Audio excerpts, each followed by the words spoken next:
U Srbiji každý rok jedna žena umre, a štyriše pochorija od raka harločka plodnici. Evropski tydzień prevenciji raka harločka plodnici bude tirvac po 3. februar.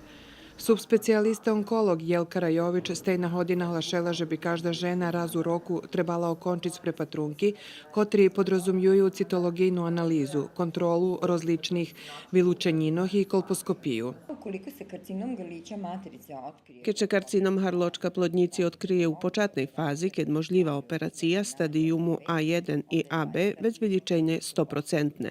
Musíme nahlašiť, že isnuju formy karcinoma harločka plodnici, kotri nevidno zvonka, doktor ih ne vidi so holim okom, premenkiše slučuju hliboko u nukašnjosci endocervikalnog kanala, već lidza inšakivih ljedovanja, kotri možu totu horotu potvrdzic, ali je tedi horota napredovala, operacija njemožljiva i stopa vyličenja nižša. Doktorka Rajović nahlašela, že každá žena treba, že bi nadpomla svoj tovariški šestri sušedi, že bi pošla na ginekologijni prepatrunok, kotri može končiť u domoch zdravja i u drugih zdravstvenih ustanovoh.